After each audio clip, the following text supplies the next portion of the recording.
어르신, 문 잠기면 안 돼요. 괜찮아, 장여사. 무슨 소리예요? 여긴 지하기계실이에요. 환기도 안 되고. 나 여기 있어야 해. 왜요? 왜 여기 계셔야 해요? 이 소리 들어봐. 뭐가 들려요? 배관 소리야. 여기 진동이 바뀌었어. 어르신, 관리소장님이 치매 오셨다고. 그래야 살아. 예, 치매인 척해야 날 여기 가둬놔도 문제 안 되니까. 그게 무슨... 최상무가 왜 나를 여기 가둔 줄 알아? 모르겠어요. 이 집이 무너질까 봐야. 집이요? 이 아파트 30년 전에 내가 설계했어. 그럼 왜 여기 계세요? 그때 최상무 아버지가 공사비 빼돌렸거든. 부실 공사 구간이 여기 있어. 언제 터질지 몰라. 그걸 어르신이 알고 계셨던 거예요? 알고만 있으면 뭐해. 말하면 죽으니까. 그럼 지금까지 두드린 건 이 집 심장 소리 듣는 거야. 배관 진동으로. 장여사, 예, 오늘 밤 이 문이 잠기면 나 여기서 자연사 처리될 거야. 안녕하세요. 저는 아파트 단지에서 미화원으로 일한 지 이제 3년째예요. 형광등 불빛 아래서 걸레 짜는 손이 빨개지고 무릎이 시리고 그래도 저는 참고 일했어요. 그런데 그날은 달랐어요. 지하 기계실 문 앞을 지나는데 문틈 사이로 이상한 소리가 들렸어요. 툭툭. 처음엔 기계 도는 소리인 줄 알았어요. 근데 자꾸 귀에 걸리는 거예요. 박자가 너무 일정했거든요. 툭툭. 저는 그냥 지나칠 수가 없었어요. 문을 열었어요. 환풍기 소리가 귀를 울렸고 기름 냄새랑 눅눅한 콘크리트 냄새가 확 올라왔어요. 그 구석에 낡은 매트 하나 깔고 노인이 누워 계셨어요. 어르신, 여기서 주무시면 안 돼요. 그분이 눈을 반쯤 뜨고 허공을 보며 말했어요. 여기가 우리 집이요. 그 목소리가 너무 작고 떨려서 저는 가슴이 철렁했어요. 관리소에 올라가서 물었어요. 소장님, 지하 기계실에 노인분이 계세요. 박정우 소장이 담배 피우며 말했어요. 아, 그 할아버지요? 치매 온 노인이에요. 연고도 없고. 그럼 어디 모셔가야 하는 거 아니에요? 장여사, 쓸데없이 신경 쓰지 마요. 재개발 들어오면 어차피 다 밀 건데. 저는 그 말이 이상하게 걸렸어요. 다시 내려갔을 때 어르신은 벽에 귀를 대고 있었어요. 툭툭. 그분이 벽을 두드리고 있었던 거예요. 어르신, 왜 벽을 치세요? 어르신은 대답 안 하고 중얼거렸어요. 여긴 아직 괜찮고, 여긴 곧 터질 텐데. 그 모습이 너무 이상했어요. 치매 온 사람처럼 보이기도 하고, 아닌 것 같기도 하고, 그냥 지나칠 수가 없었어요. 제 아버지가 떠올랐거든요. 연락 끊긴 지 몇 년 됐고, 혼자 살다 돌아가셨어요. 장례식도 늦게 치렀고요. 그때 제가 생각했어요. 나도 늙으면 저렇게 버려지는 거 아닐까? 그 생각이 들자마자 저는 어르신을 그냥 둘 수가 없었어요. 퇴근하고 집에 가서도 자꾸 귀에 남았어요. 툭툭. 그 소리가 사람 두드리는 소리 같았거든요. 도대체 이 노인은 누구일까? 왜 저렇게 벽을 두드리는 걸까? 그날 밤 저는 잠을 잘 수가 없었어요. 다음날 새벽 아파트 단지는 푸르스름한 새벽 안개에 잠겨 있었습니다. 저는 평소보다 서둘러 집을 나섰습니다. 일부러 기계실로 먼저 내려가기 위해서였죠. 그곳에 가면 오세진 어르신이 어김없이 그 자리에 계실 거라는 사실을 알고 있었습니다. 청소도구가 든 양동이를 들고 지하로 내려가는 계단을 밟을 때마다 차가운 공기가 발목을 타고 올라왔습니다. 낡은 형광등은 신경질적으로 깜빡거리며 제 그림자를 벽면에 길게 늘어뜨렸고 계단 끝에서는 눅눅한 곰팡이 냄새와 정체 모를 기계 기름 냄새가 섞여 올라왔습니다. 저는 잠시 멈춰서서 고무장갑을 다시 조여 끼었습니다. 고무의 팽팽한 감촉이 손가락 마디마디를 조여올 때마다 제 안의 긴장감도 함께 팽팽해졌습니다. 기계실 문 앞에 섰을 때 저는 저도 모르게 숨을 들이켰습니다. 육중한 철문 너머로 미세한 소리가 들려왔기 때문입니다. 툭툭툭 일정한 간격을 두고 들려오는 그 기이한 타격음은 마치 거대한 괴물의 심장박동 소리처럼 들리기도 했습니다. 저는 문손잡이를 천천히 돌렸습니다. 녹슨 경첩이 비명을 지르며 문이 열렸고 거대한 환풍기가 돌아가는 소음이 귓전을 때렸습니다. 손전등을 켜자 가느다란 빗줄기가 자욱한 먼지를 뚫고 구석진 곳을 비췄습니다. 어르신은 어제와 똑같은 자리에 쪼그리고 앉아 계셨습니다. 낡아서 속단이 다 빠져나온 매트 위에서 어르신은 벽에 귀를 바짝 대고 계셨습니다. 마른 손가락이 미로처럼 얽힌 배관 표면을 아주 천천히 마치 연인의 살결을 어루만지듯 훑쳐 내려갔습니다. 그 손가락 끝에는 딱딱한 굳은 살이 박여 있었는데 그것은 오랜 세월 험한 일을 견뎌온 이들만이 가진 훈장 같은 것이었습니다. 어르신, 새벽부터 또 벽을 치고 계세요? 춥지도 않으세요? 제 부름에도 어르신은 미동조차 없었습니다. 그저 손가락으로 거친 배관을 따라가며 무언가를 찾는 듯 보였습니다. 그러다 아주 낮은 갈라진 목소리로 중얼거리셨죠. 여기 소리가 바뀌었어. 어제는 아니랬는데 오늘 아침에는 소리가 더 가늘어졌어. 무슨 소리가 들린다는 거예요? 전 환풍기 소리밖에 안 들리는데요. 저는 한 걸음 더 가까이 다가갔습니다. 어르신이 갑자기 고개를 돌려 저를 똑바로 바라보셨습니다. 그 눈빛이 평소의 흐릿한 치매 노인의 것이 아니었습니다. 너무나 또렷하고 무언가 절박한 진실을 품고 있는 듯한 강렬한 눈빛이었습니다. 이 배관 곧 터져. 안에서 숨을 못 쉬고 있어. 억지로 밀어내고 있단 말이야. 그 말은 너무나 명확해서 소름이 돋을 정도였습니다. 제가 어르신, 혹시 뭘 알고 계신 거예요? 라고 물으려던 찰나 위층 복도에서 묵직한 구두 소리가 들렸습니다. 쿵, 쿵, 쿵. 박정우 소장이 내려오는 소리였습니다. 저는 황급히 뒷걸음질쳐 문 밖으로 나왔습니다. 청소용 걸레를 손에 꽉 쥐고 아무 일도 없었다는 듯 복도를 닦는 척했습니다. 계단을 다 내려온 박 소장은 담배를 입에 물고 저를 비릿하게 쳐다봤습니다. 장 여사, 내가 경고했죠? 여기 기웃거리지 말라고. 거기 노인이랑 엮여서 좋은 꼴 못 봅니다. 그냥 청소하러 온 거예요. 바닥에 기름때가 많아서요. 쓸데없는 소리 하지 마요. 그 노인 조만간 시설로 보내든가 치워버릴 겁니다. 재개발 앞두고 이런 문제 덩어리가 있으면 곤란하거든. 박 소장이 내뱉은 담배 연기가 제 얼굴로 확 끼쳐왔습니다. 매캐한 연기 속에서 저는 숨이 막히는 기분을 느꼈습니다. 치워버린다는 그 비인간적인 단어가 제 머릿속을 맴돌며 떠나지 않았습니다.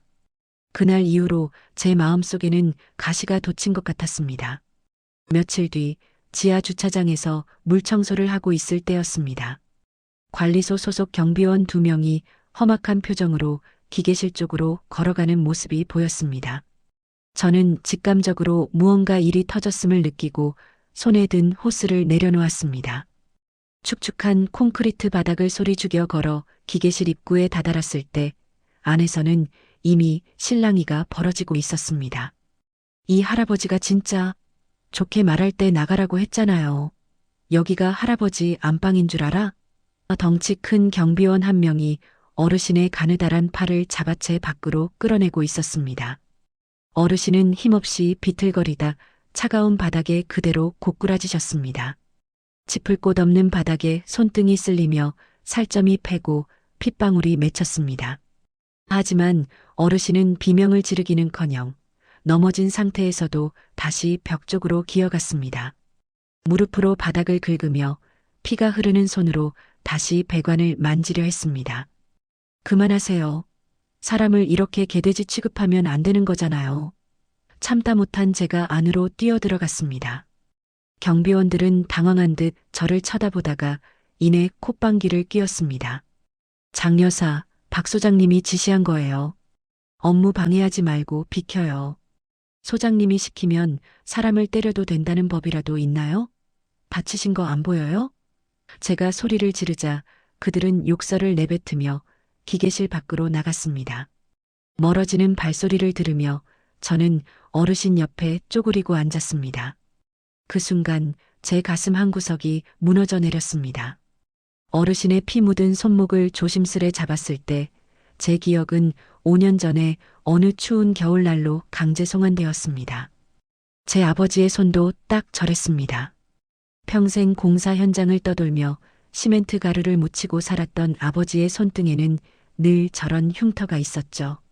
바쁘다는 핑계로 가난한 부모가 부끄럽다는 못난 마음으로 연락을 끊고 산 지 5년 만에 아버지는 고독한 죽음으로 제게 돌아오셨습니다.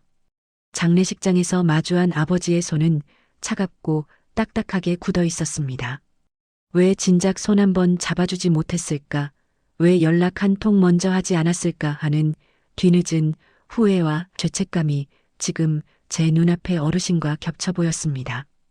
저는 주머니에서 손수건을 꺼내 어르신의 상처를 닦아드렸습니다. 하지만 어르신은 제 손길도 아랑곳하지 않고 벽에 귀를 댄 채 웅얼거렸습니다. 여기가 숨을 안 쉬어 여기가 막혔어.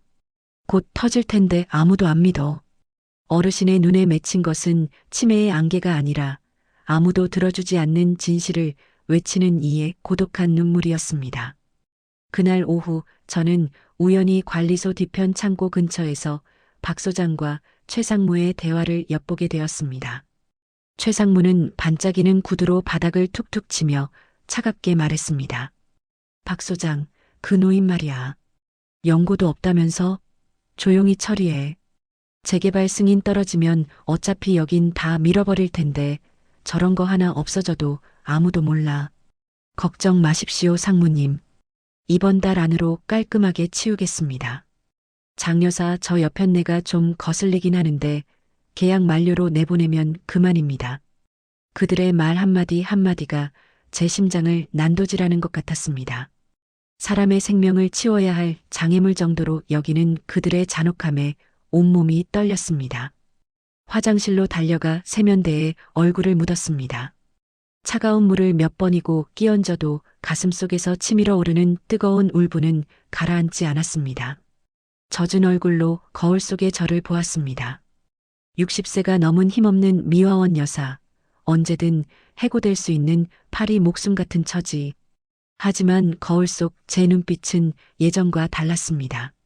더 이상 비겁하게 고개를 숙이지 않겠다는 제 아버지에게 못다한 속죄를 위해서라도 이 어르신만은 지키겠다는 서늘한 분노가 서려 있었습니다. 저는 주먹을 꽉 쥐었습니다. 손톱이 손바닥을 파고들었지만 아프지 않았습니다. 이제 저는 제가 해야 할 일을 직감하고 있었습니다. 씨앗은 이미 뿌려졌고 그 씨앗은 분노라는 양분을 먹고 자라나고 있었습니다. 그날 밤 저는 잠을 이룰 수 없었습니다. 낡은 아파트 벽지 사이로 스며드는 외풍이 평소보다 훨씬 날카롭게 느껴졌습니다. 창밖에는 겨울을 재촉하는 찬바람이 휘익 소리를 내며 몰아치고 있었고 제 머릿속에는 기계실 바닥에 쓰러져 있던 오재진 어르신의 모습이 잔상처럼 남았습니다. 지하는 영하의 기온보다 더 차가운 콘크리트의 냉기가 지배하는 곳입니다. 난방도 제대로 된 침구도 없는 그곳에서 어르신이 겪을 추위를 생각하니 이불을 뒤집어 쓰고 있는 제 자신이 죄인처럼 느껴졌습니다.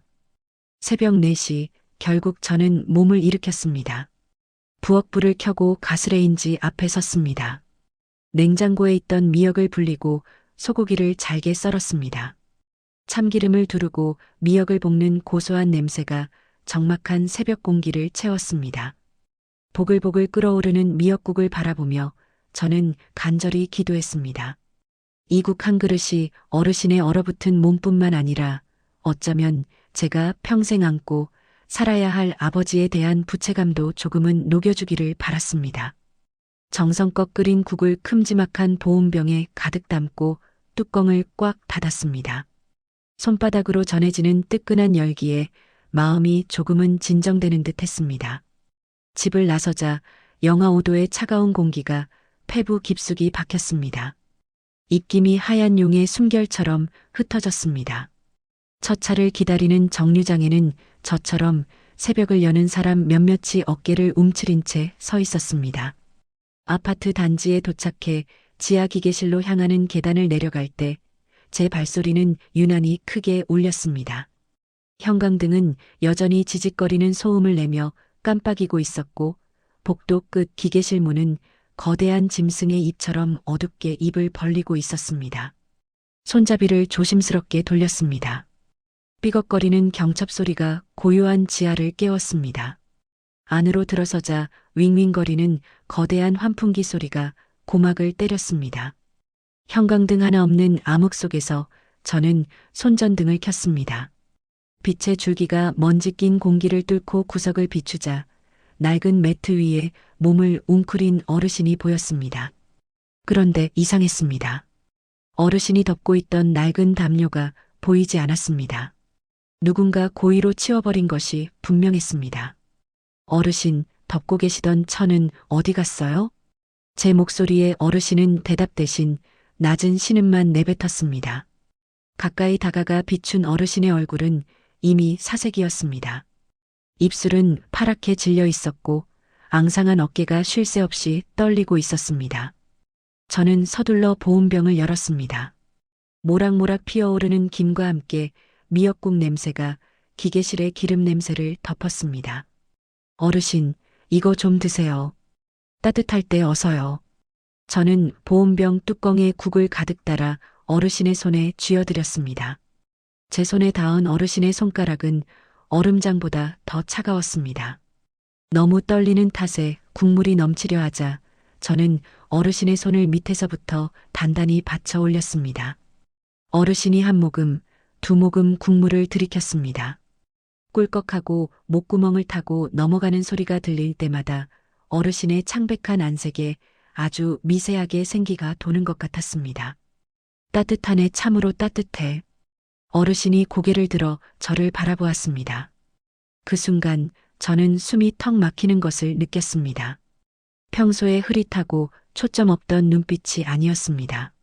손전등 불빛 아래 비친 어르신의 눈동자는 깊고 맑았으며 형용할 수 없는 슬픔과 지성이 담겨 있었습니다. 그것은 명백히 정신이 온전한 사람의 눈빛이었습니다. 장여사, 고마워요. 이 은혜를 어찌 다 갚을지 모르겠네. 또박또박한 말투에 소름이 돋았습니다. 제가 당황하며 입을 때려 하자 어르신은 급히 검지손가락을 입술에 갖다 대며 천장을 가리켰습니다. 여기서 함부로 말하면 안 돼요. 저기 작은 빨간 불빛 보이죠? 관리소에서 우리를 보고 있어요. 구석진 곳에 숨겨진 작은 CCTV 카메라를 발견한 제 등줄기로 서늘한 소름이 돋았습니다. 어르신은 침에 놓인 연기를 하며 자신을 보호하고 있었던 것입니다. 어르신은 남은 국을 천천히 마신 뒤 다시 벽에 귀를 대고 배관을 따라 손을 움직였습니다. 장여사, 여긴 이제 정말 위험해요. 이 건물은 지금 죽어가고 있어요. 숨을 못 쉬고 있다고. 내가 만든 건데 내가 가장 잘 알지. 그 말의 의미를 채 묻기도 전에 문 밖에서 거친 발소리가 들려왔습니다. 박정호 소장이었습니다. 박정호 소장은 마치 저희가 이곳에서 무엇을 하는지 다 알고 있다는 듯이 문을 거칠게 열어젖히며 들어왔습니다. 담배를 입에 문 채 연기를 뿜어내는 그의 눈빛은 뱀처럼 차갑고 날카로웠습니다. 장여사, 내 눈이 장식인 줄 압니까? 분명히 경고했을 텐데. 이 노인네한테 기웃거리지 말라고. 저는 가슴이 뛰었지만 보온병을 가방에 넣으며 꼿꼿이 섰습니다. 사람이 추위에 얼어 죽어가는데 국 한 그릇 주는 게 무슨 죄입니까? 박 소장은 제 코앞까지 다가와 비릿한 웃음을 지었습니다. 담배 연기가 제 얼굴을 덮치자 기침이 터져나왔습니다. 죄? 여긴 관리구역이야. 규정을 어기는 게 바로 죄지. 당신 계약 기간 이제 2달도 안 남았어. 자식들 대학 보내고 뒷바라지해야 한다면서? 여기서 쫓겨나면 이 나이에 어디 갈 데라도 있을 것 같아? 그는 제 약점을 정확히 알고 있었습니다. 하지만 방금 보았던 어르신의 그 맑고 슬픈 눈망울이 제 가슴에 불을 질렀습니다. 소장님도 사람 아닙니까? 이분 치매 환자이기 이전에 우리 아파트에서 오랫동안 사셨던 어르신이에요. 사람? 아, 참나. 세상 물정 모르는 소리 하지 마쇼. 장 여사 눈에는 이게 사람으로 보입니까? 재개발 들어가면 처리해야 할 쓰레기나 다름없어. 자꾸 이러면 방해죄로 고소할 수도 있으니까 알아서 해. 박 소장은 구두 뒤축으로 바닥을 지니기며 밖으로 나갔습니다. 계단을 오르는 그의 구두 소리가 마치 사형 집행인의 북소리처럼 지하실을 울렸습니다. 저는 그 자리에 주저앉아 떨리는 손을 움켜쥐었습니다. 두려웠습니다. 당장 내일이라도 일자리를 잃으면 당장 생활비며 아들 녀석 보험금은 어찌해야 할지 눈앞이 캄캄했습니다. 하지만 그보다 더 큰 공포는 저 박 소장과 최상무라는 인간들이 꾸미고 있는 일의 실체였습니다. 그날 이후 저는 박 소장의 눈을 피해 더욱 은밀하게 기계실을 찾았습니다. 새벽 3시 모두가 깊은 잠에 빠진 시간만이 유일한 기회였습니다. 어르신은 갈수록 쇠약해졌지만 정신만큼은 날이 갈수록 더 또렷해 보였습니다. 어느 날 새벽 어르신은 제 손을 잡고 아주 낮은 목소리로 진실의 조각을 내보였습니다. 장 여사, 이 아파트는 30년 전에 내가 설계했어. 내 인생을 바친 첫 작품이었지. 그런데 당시 건축주였던 최상무의 아버지가 공사비를 절반 가까이 빼돌렸어. 핵심 배관과 철근을 규격 미달로 썼지. 내가 반대했지만 그들은 내 입을 막고 강행했어. 어르신의 목소리는 분노와 슬픔으로 떨리고 있었습니다. 최근에 진동이 심해지는 걸 보고 내가 경고하러 찾아왔더니 최상무가 나를 이 지하에 가두고 치매 환자로 몰아버린 거야. 내가 진실을 말하면 그들의 재개발 이익이 날아가 버리니까. 저 사람들은 사람을 직접 죽이지 않아. 그냥 스스로 죽게 놔두는 거지. 배고픔과 추위, 그리고 사람들의 무관심 속에서 말이야. 그 말을 듣는 순간 제 머릿속에는 5년 전 돌아가신 아버지의 모습이 떠올랐습니다. 혼자 살던 아파트에서 고독하게 숨을 거두셨던 아버지. 연락이 귀찮다는 핑계로 찾아뵙지 않았던 그 세월 동안 아버지도 이런 어둠 속에서 누군가의 손길을 기다리셨을까요? 장례식장에서 보았던 아버지의 그 차갑고 딱딱했던 손의 촉감이 지금 제 손을 잡고 있는 어르신의 손에서 고스란히 전해졌습니다. 어르신, 이번에는 제가 그냥 두지 않을게요. 제 아버지는 그렇게 보내드렸지만 어르신만큼은 절대 그렇게 두지 않겠습니다.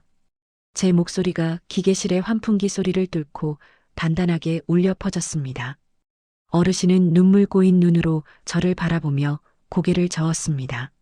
안 돼, 장 여사. 자네까지 다쳐. 최상무는 정말 무서운 사람이야. 그들은 자신들의 돈줄을 건드리는 자는 용서하지 않아. 저도 무서워요. 하지만 사람이 사람으로 살 수 없는 걸 보고도 참는 게 더 무서워요.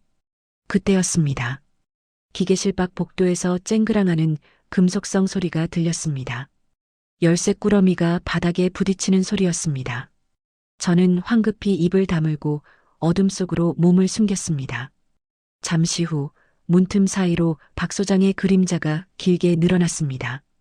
그는 손에 거대한 자물쇠와 쇠사슬을 들고 있었습니다. 찰칵! 육중한 금속이 맞물리는 소리가 지하실의 정적을 찢었습니다. 박 소장이 기계실 문을 밖에서 완전히 잠가버린 것입니다. 이제 더 이상 귀찮은 일 없겠군. 박 소장의 비열한 중얼거림과 함께 발소리가 멀어져 갔습니다. 저는 자물쇠가 채워진 문 뒤에서 주먹을 꽉 쥐었습니다. 손톱이 손바닥을 파고들어 피가 배어 나왔지만 통증조차 느껴지지 않았습니다. 이제는 단순히 밥을 챙겨드리는 수준의 문제가 아니었습니다. 이것은 생존의 문제였고 인간의 존엄을 건 전쟁의 시작이었습니다. 저는 어둠 속에서 결심했습니다. 내일 당장 무슨 일이 있어도 이 문을 열 방법을 찾아내겠다고. 설령 제 목숨 줄인 일자리를 잃는 한이 있더라도 말입니다.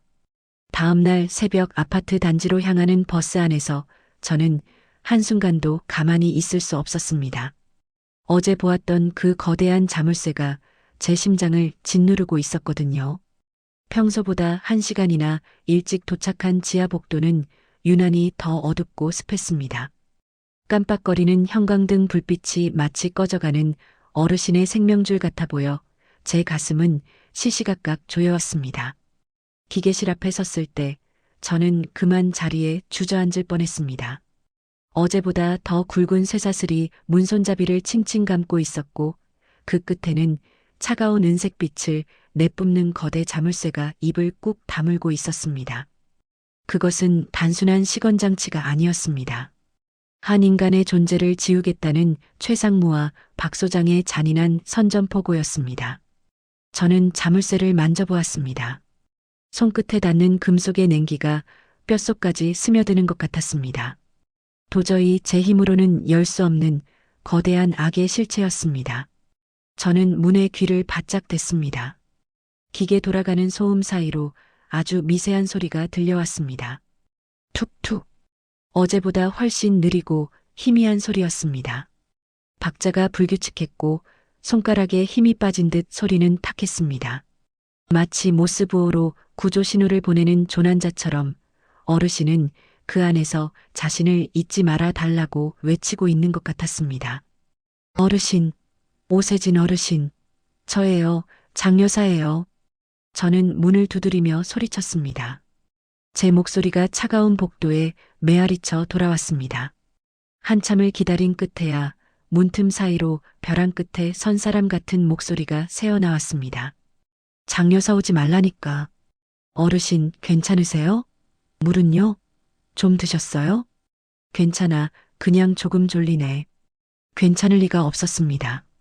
난방도 안 되는 그 차가운 기계실 바닥에서 며칠째 물 한 모금 제대로 못 마신 노인이 졸리다는 것은 생명의 불꽃이 사그라지고 있다는 신호였습니다.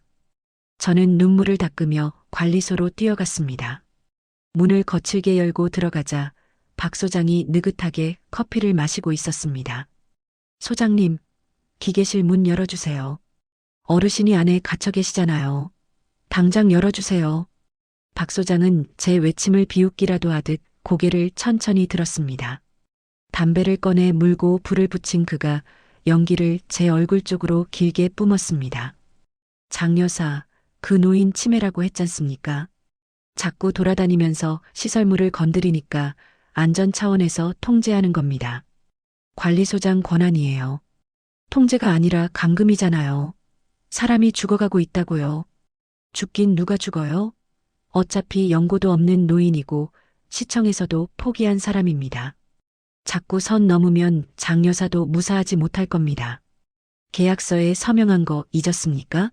관리소장의 지시에 불응하면 즉시 해고 사유예요. 60 넘어서 이만한 일자리 찾기 쉬울 줄 압니까? 그의 말은 칼이 되어 가슴을 쑤셨습니다. 돈, 생계, 자식들에게 줄 용돈.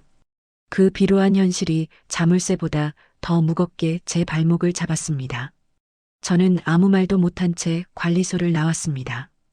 복도를 닦는 내내 걸레에서 떨어지는 물방울이 마치 어르신의 눈물 같았고 제 무능함에 대한 질책 같았습니다.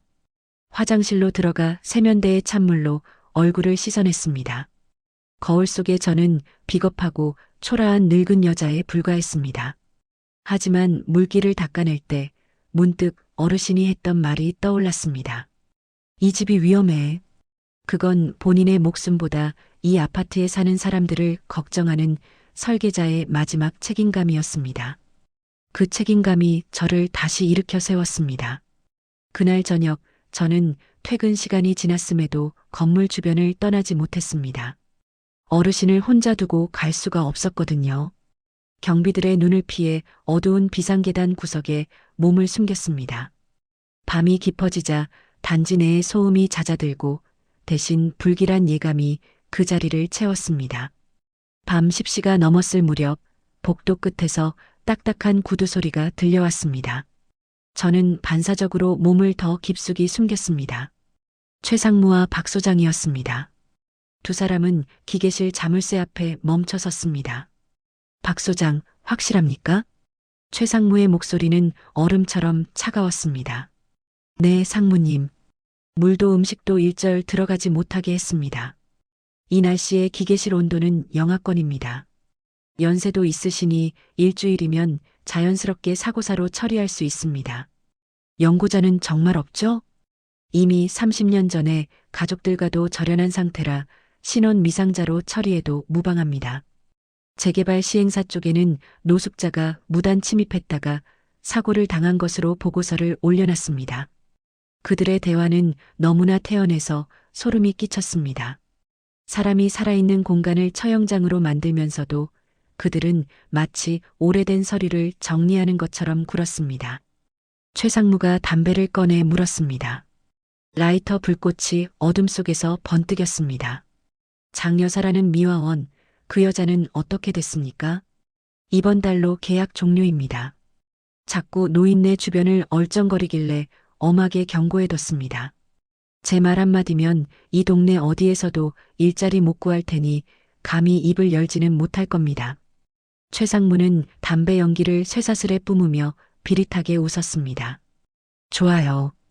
이번 재개발 사업만 무사히 끝나면 박 소장님 자리는 제가 책임지겠습니다. 부실 공사 도면이나 설계자니 하는 헛소리들이 저 자물쇠와 함께 영원히 묻혀야 합니다. 두 사람이 떠난 뒤 복도에는 지독한 담배 냄새와 죽음의 그림자만이 남았습니다. 저는 숨을 쉴 수가 없었습니다. 자연사라는 단어가 머릿속에서 폭발하듯 울려 퍼졌습니다. 그들은 어르신을 죽이는 것이 아니라 죽어가는 과정을 방치하며 즐기고 있었습니다. 저는 다시 기계실 문 앞으로 달려갔습니다.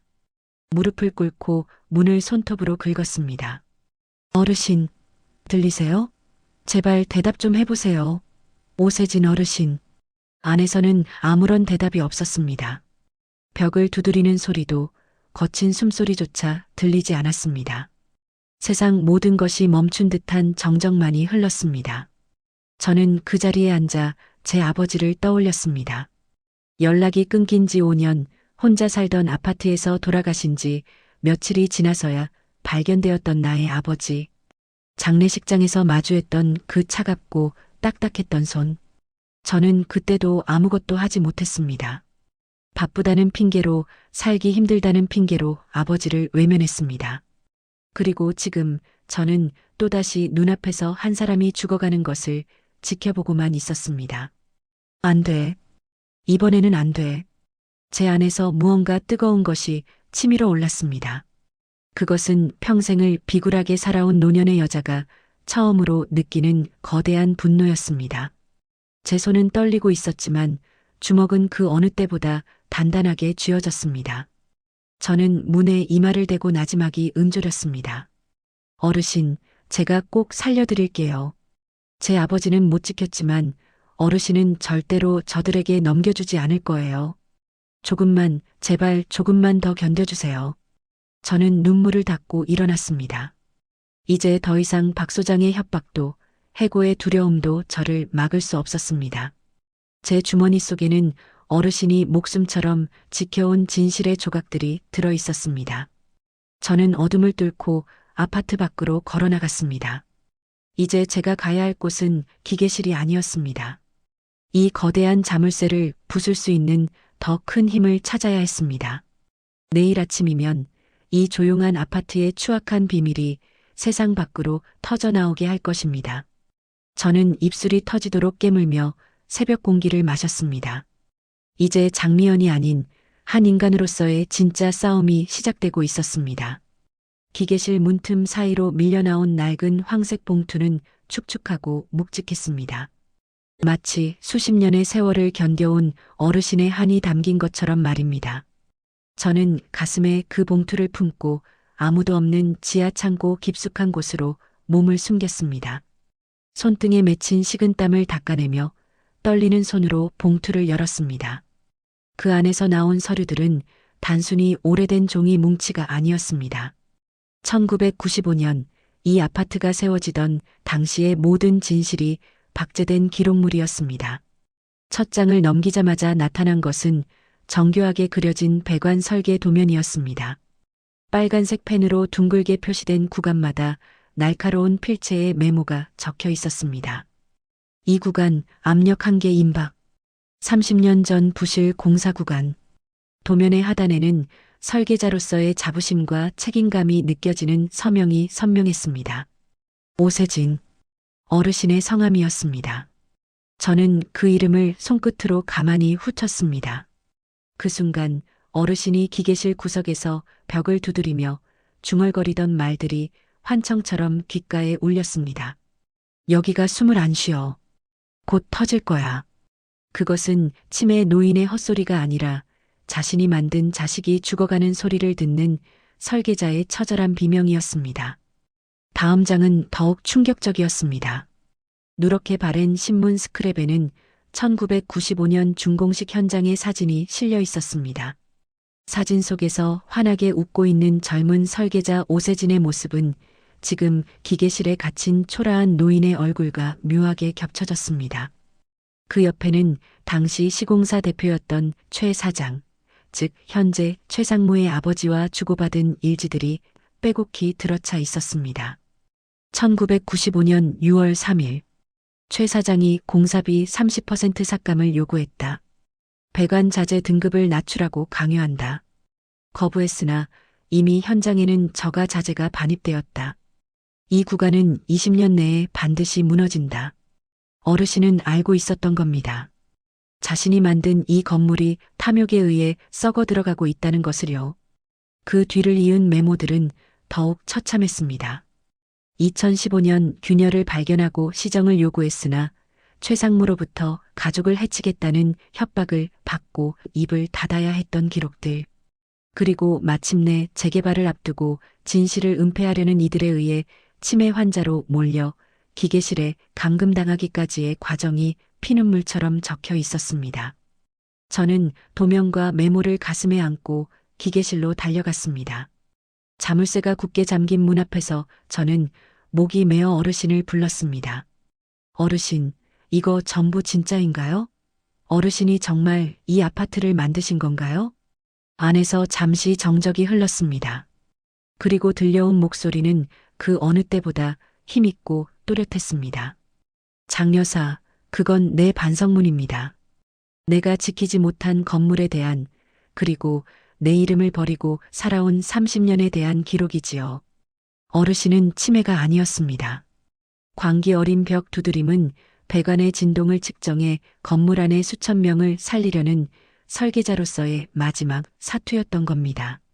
어르신은 최상무가 자신을 치매라는 틀에 가둬야만 사람들이 자신의 말을 믿지 않을 것임을 알고 스스로 그 지옥 같은 연극 속에 몸을 던졌던 것입니다. 장여사, 당신을 위험에 빠뜨려서 미안해요. 하지만 이 집의 심장이 멈추기 전에 누군가는 알아야 했소. 저는 눈물을 닦으며 봉투를 꽉 쥐었습니다. 이제 제가 해야 할 일이 무엇인지 명확해졌습니다. 이것은 단순히 한 노인을 구하는 문제가 아니었습니다. 수많은 사람의 생명과 30년간 짓밟힌 한 인간의 명예를 되찾는 일이었습니다. 저는 그날 밤 낡은 청소도구 대신 진실이라는 무기를 들고 관리소로 향했습니다. 관리소의 공기는 무겁고 탁했습니다. 책상 앞에 앉아 담배를 피우던 박정호 소장은 저를 보자마자 비웃음을 흘렸습니다. 장여사, 이제 짐 쌀 준비나 하시지 왜 또 왔어요?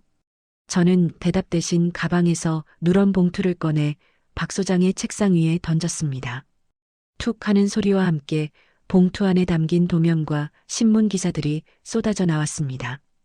박 소장의 얼굴에서 웃음기가 순식간에 사라졌습니다. 그는 도면의 빨간 표시와 오세진이라는 이름을 번갈아 보며 손을 떨기 시작했습니다. 이게 뭡니까? 어디서 났어요? 어르신이 주셨습니다.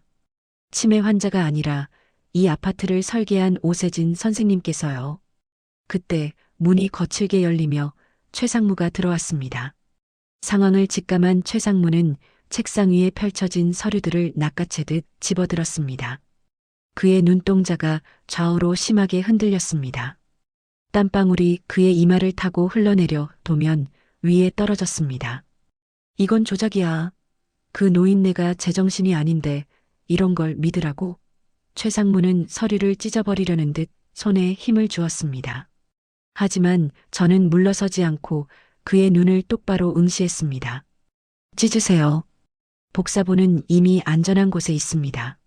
최상무님 아버지가 공사비를 빼돌리고 부실 자재를 썼다는 증거, 그리고 상무님이 어르신을 협박해 기계실에 가둔 사실까지 세상이 알게 되면 어떻게 될까요? 최상무의 얼굴이 하얗게 질렸습니다. 그는 짐승 같은 소리를 내며 책상을 쾅 내리쳤습니다. 입 닥쳐. 당신이 뭘 안다고 떠들어. 재개발만 되면 다 끝날 일이었어. 그 노인네가 입만 다물었으면 모두가 행복했을 거라고. 모두요?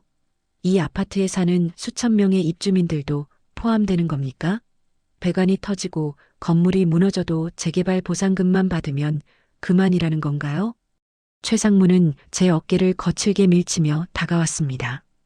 그의 눈에는 살기가 가득했습니다. 장미연 여사, 당신 자식들 생각 안 해? 그 애들이 어떤 직장에 다니고 어디서 사는지 내가 모를 것 같아? 여기서 멈춰. 그럼 당신 계약 연장은 물론이고 평생 먹고 살 돈도 줄 수 있어. 가족을 건드리는 저급한 협박에 가슴이 떨렸습니다. 두려움이 발끝에서부터 올라왔지만 저는 기계실 차가운 바닥에서 벽을 두드리던 어르신의 마른 손을 떠올렸습니다. 그리고 5년 전 혼자 죽어간 제 아버지의 차가운 마지막을 생각했습니다. 돈으로 살 수 없는 게 있어요. 바로 사람 목숨입니다. 상무님은 어르신을 처리해야 할 물건으로 보셨겠지만 저에게 그분은 지켜야 할 사람입니다. 저는 쏟아진 서류들을 다시 챙겨 가방에 넣었습니다. 최상무는 허공을 움켜쥐려는 듯 손을 뻗었지만 이미 저는 문 밖으로 발을 내디딘 후였습니다. 복도를 걷는 제 다리는 후들거렸고 심장은 터질 듯이 뛰었습니다. 하지만 기이하게도 공포보다는 맑은 공기를 마신 듯한 해방감이 느껴졌습니다. 저는 곧장 기계실로 향했습니다. 굳게 잠긴 문 너머에서 어르신이 기다리고 있을 그곳으로요. 어르신, 제가 방금 최상무를 만나고 왔어요. 이제 숨지 않을 거예요. 어르신의 이름과 이 집의 진실, 제가 전부 세상에 알릴게요. 안에서는 대답 대신 아주 작고 일정한 두드림 소리가 들려왔습니다. 툭툭툭. 그것은 이제 절망의 소리가 아니었습니다. 30년간 멈춰있던 진실의 심장이 다시 뛰기 시작하는 소리였습니다. 저는 그 소리를 박자 삼아 새벽 공기를 뚫고 밖으로 나갔습니다. 내일이면 제 삶이 송두리째 흔들릴지도 모른다는 사실을 알고 있었지만 저는 처음으로 제가 청소하던 그 어느 복도보다 제 마음이 깨끗하게 닦였다는 것을 느꼈습니다. 이제 반격의 시작이었습니다. 다음 날 아침 구청 민원실의 공기는 유난히 차갑고 무거웠습니다. 저는 품 안에 숨긴 봉투를 마치 마지막 보루처럼 꽉 쥐었습니다. 창구 직원에게 서류를 내밀 때 제 손은 멈추지 않고 떨렸습니다. 61년을 살아오며 공공기관의 문턱을 넘는 것이 이토록 두려웠던 적이 있었을까요? 안전점검 신고하러 왔습니다. 성북구의 이 아파트 지금 배관 압력이 한계를 넘어서 언제 터질지 모릅니다. 직원은 무표정한 얼굴로 제가 내민 복사본 도면들을 훑어보았습니다. 낡은 종이 위에 붉은 펜으로 꼼꼼하게 표시된 균열의 흔적들을 보더니 직원의 눈빛이 조금 변했습니다. 접수하겠습니다. 다만 이 자료가 개인의 메모에 기반한 것이라면 공신력을 얻기까지 시일이 걸릴 수 있습니다. 우선 오늘 오후에 있을 안전 긴급회의 안건에 올려보지요.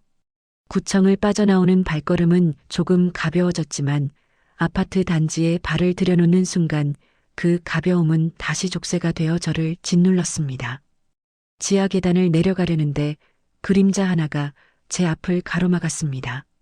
박정호 소장이었습니다.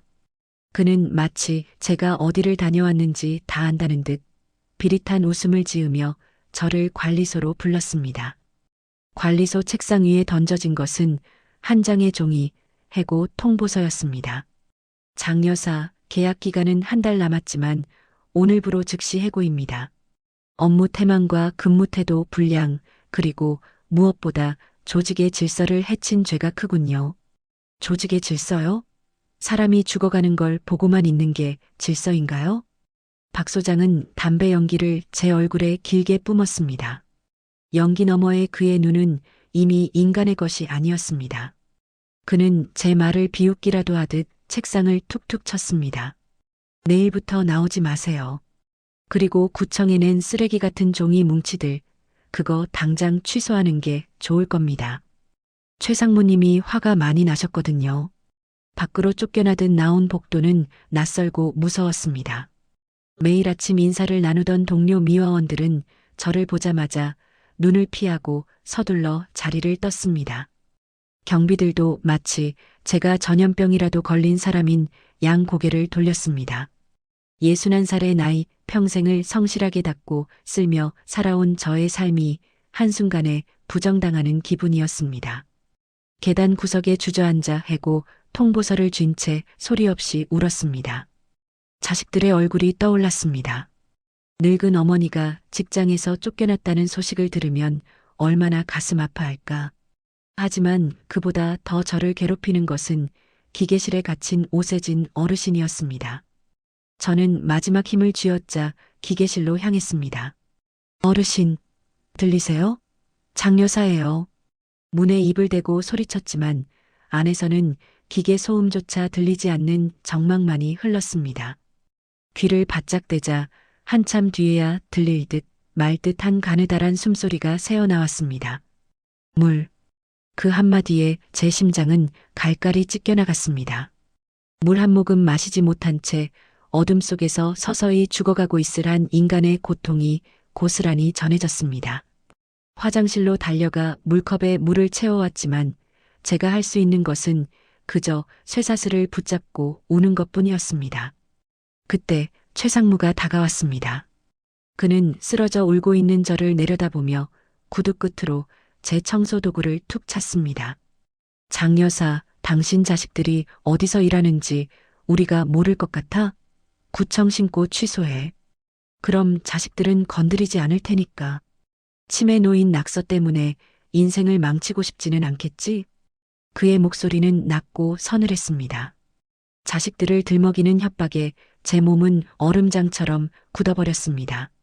제가 구청에 보낸 그 종이들이 어르신이 30년간 지켜온 그 진실이 정말 힘이 있기는 한 걸까? 저는 무력감에 휩싸여 차가운 콘크리트 바닥에 이마를 댔습니다. 하지만 그 순간 바닥을 타고 전해지는 진동이 있었습니다. 툭툭. 어르신의 손길이었습니다. 보이지 않는 벽 너머에서 어르신은 여전히 집의 심장 소리를 듣고 계셨습니다. 저는 그 미세한 진동을 느끼며 깨달았습니다. 제가 물러선다면 이 진동은 영원히 멈추고 말 것이라는 사실을요. 저는 주먹을 꽉 쥐었습니다. 피가 나도록 입술을 깨물며 생각했습니다. 더 이상은 도망치지 않겠다고. 내 아버지를 홀로 보냈던 그날의 후회를 오늘 다시 반복하지 않겠다고. 오후의 구청 회의실은 숨막히는 긴장감으로 가득했습니다. 안전점검 담당자들과 최 상무, 박 소장이 테이블 양옆에 앉아 있었고 저는 해고된 미화원 신분으로 구석진 자리에 겨우 앉았습니다. 최 상무는 여유로운 표정으로 서류를 흔들어 보였습니다. 점검 담당자님, 장미연 씨가 제출한 자료는 기계실에 불법 거주하던 치매 노인의 망상입니다. 우리 아파트는 매년 정기 점검을 통과해 왔습니다. 이런 허무맹랑한 신고로 재개발 일정을 늦추는 것은 엄청난 손실입니다. 담당자가 고개를 끄덕이며 저를 쳐다보았습니다. 신고인 장미연 씨, 이 도면이 실제 아파트 설계와 일치한다는 객관적인 증빙이 있습니까? 없다면 이번 건은 반려될 수밖에 없습니다. 저는 입술을 바르르 떨며 일어났습니다. 하지만 제 입에서는 어떤 논리적인 말도 나오지 않았습니다. 최 상무의 비웃음이 회의실 가득 퍼지려던 그 찰나였습니다. 쾅! 회의실 문이 세차게 열렸습니다. 모두의 시선이 문 쪽으로 쏠렸습니다. 그곳에는 제가 알던 웅크린 노인이 아닌 완전히 다른 사람이 서 있었습니다. 허리는 대나무처럼 꼿꼿했고 낡았지만 다림질이 잘 된 셔츠를 입은 오세진 어르신이었습니다. 어르신은 돋보기 안경을 고쳤으며 성큼성큼 회의실 중앙으로 걸어 들어왔습니다. 당신 누구요? 경비들 뭐해? 당장 안 쫓아내고. 최상무가 당황하며 소리쳤지만 어르신은 눈 하나 깜짝하지 않고 품 안에서 낡은 가죽 가방을 꺼내 테이블 위에 내려놓았습니다. 둔탁한 소리와 함께 가방이 열리자 그 안에서 빛바랜 설계도면, 원본과 누렇게 변색된 신문 뭉치들이 쏟아져 나왔습니다. 내 이름은 오세진입니다. 1995년 이 아파트를 설계한 책임 설계자입니다. 회의실은 찬물을 끼얹은 듯 정적이 흘렀습니다. 어르신의 목소리는 지하 기계실의 환풍기 소음보다 더 깊고 단단했습니다. 어르신은 떨리는 손을 억누르며 도면의 특정 구간을 짚었습니다. 당시 최상무의 부친이었던 최 사장은 공사비 30%를 착복했습니다. 그 과정에서 배관 자재는 설계와 달리 저가의 부실 부속으로 교체되었지요. 제가 강력히 거부했지만 그들은 시공 기록을 조작하고 강행했습니다. 여기 그날의 자재 입고 내역과 실제 시공 내역이 적힌 이중 장부가 있습니다. 어르신이 내민 장부를 확인한 구청 담당자의 얼굴이 창백하게 질렸습니다. 숫자는 거짓말을 하지 않았습니다. 최상무는 이제 식은땀을 줄줄 흘리며 말을 더듬기 시작했습니다. 이건 다 조작이야. 30년 전 일을 어떻게 믿어? 조작이라고 했습니까? 어르신이 다음 서류를 내밀었습니다. 그것은 2015년에 어르신이 시청과 안전진단기관에 보냈던 수십 통의 제보 메일 기록이었습니다. 저는 30년간 이 집의 숨소리를 들었습니다. 균열이 시작되던 해부터 끊임없이 외쳤습니다. 하지만 그때마다 당신은 나를 찾아와 내 가족을 협박하고 급기야는 치매 환자로 몰아 기계실에 가뒀지. 내가 치매 환자여야만 당신들의 그 추악한 비리가 묻힐 테니까. 어르신은 마지막으로 녹음기 하나를 꺼냈습니다. 그 안에서는 최상무의 목소리가 흘러나왔습니다. 노인네, 입 닥치고 있어. 여기서 죽어나가고 싶지 않으면. 녹음기가 멈추자 회의실에는 침묵보다 무거운 심판의 공기가 내려앉았습니다. 구청 담당자가 서류를 덮으며 단호하게 말했습니다. 즉시 아파트 전체에 대한 정밀 점검 및 사용 중지 명령을 내리겠습니다. 그리고 최상무님과 박 소장님 두 분은 업무상 배임 및 감금, 협박 혐의로 수사기관의 조사를 받게 될 겁니다. 최상무는 힘없이 의자에 주저앉았습니다. 박 소장은 구석에서 고개를 떨군 채 사들사들 떨고 있었습니다. 어르신이 저를 향해 고개를 돌렸습니다. 그 눈 속에는 30년의 세월을 견뎌온 슬픔과 비로소 찾은 자부심이 공존하고 있었습니다. 어르신은 제 투박한 손을 꽉 잡았습니다.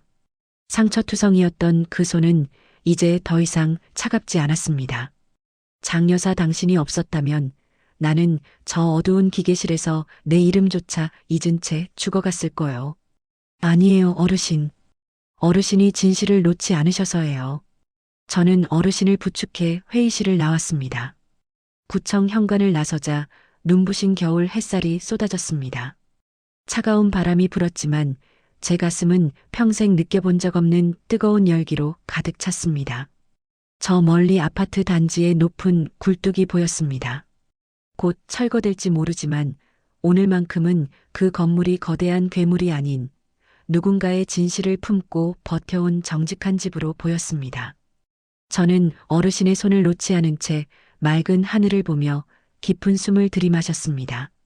61살의 나이 저는 비로소 제가 제 삶의 주인임을 느꼈습니다. 며칠 뒤 저는 구청에서 연락을 받았어요. 장미연님, 안전점검 결과 나왔습니다. 어떻게 됐어요? 오세진님이 표시한 구간, 정밀 진단 필요합니다. 재개발 전면 중단됐습니다. 저는 그 말을 듣고 숨이 멎었어요.